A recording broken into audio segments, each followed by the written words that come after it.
मित्रों, राम वनवास के समय जब दशरथ महाराज राम के साथ खजाना और सेना अन्न भंडार सब कुछ भेजने का आदेश दिए तो कैकेयी इस पर रोक लगाई और कैकेयी ने कही थी कि आपके वंश में भी एक राजा सगर हुए थे जो अपने बड़े पुत्र को देश निकाला दे दिए थे और उसके साथ कुछ नहीं भेजे थे।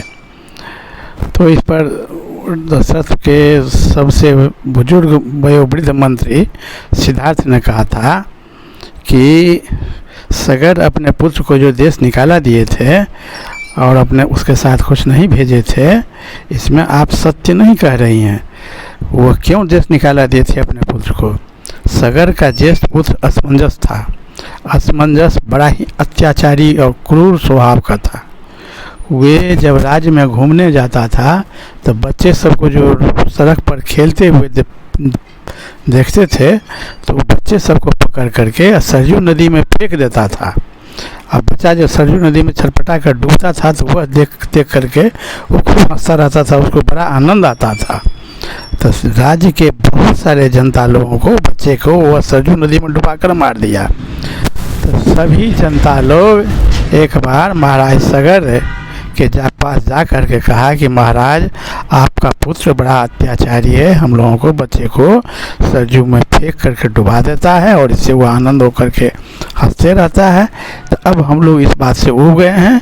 अब या तो इस राज्य में आप ही अपने पुत्र के साथ रहिए, या अगर हम लोग रहे हैं तो आप अपने पुत्र को देश से निकाल दीजिए।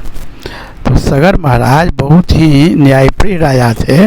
वे ये बात को पता उनको कुछ नहीं था। जब वे सुने तो उनको बहुत ही दुख हुआ और वे अपने पुत्र को देश निकाला दे दिए। सब तक उसके पुत्र का शादी हो गया था तब पत्नी के साथ आवश्यक कुछ सामान दे करके उसको देश निकाला दे दिया और कहा कि आज से तुम हमारे राज्य में कभी पाँव नहीं रख सकते हो, हमारे राज्य में कभी तुम प्रवेश नहीं कर सकते हो।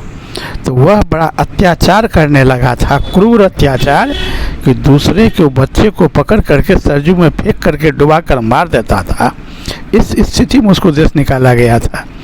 राम में तो कोई अवगुण बताओ, राम तो गुणों का खान है।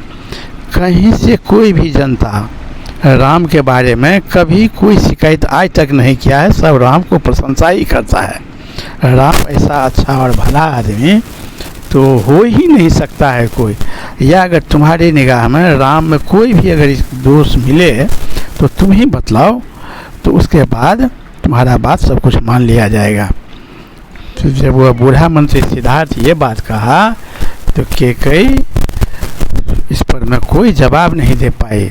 राम में कोई दोष बताने के लिए जब बूढ़ा मंत्री सिद्धार्थ ने कहा कि राम में तुम एक भी कोई दुर्गुण दिखाओ, अगर एक भी दुर्गुण कोई राम में दिखा देती हो तो हम लोग समझ जाएंगे कि राम सचमुच देश निकाला देने लायक है। तो किंतु राम में तो कोई दुर्गुण नाम का चीज़ था ही नहीं। राम तो सभी जनता के आँख के तारे थे, बहुत प्यारे थे, जनता के बीच में ही रहने वाले थे और बहुत सद्विचार, अच्छे विचार के थे। कैकेयी राम में कोई दोष नहीं बतला सकी और कैकेयी इस पर में मौन रह गई। बहुत बहुत धन्यवाद। इस सब कहानी सुनने के लिए आप हमारे चैनल के साथ बने रहिए। जय श्री राम।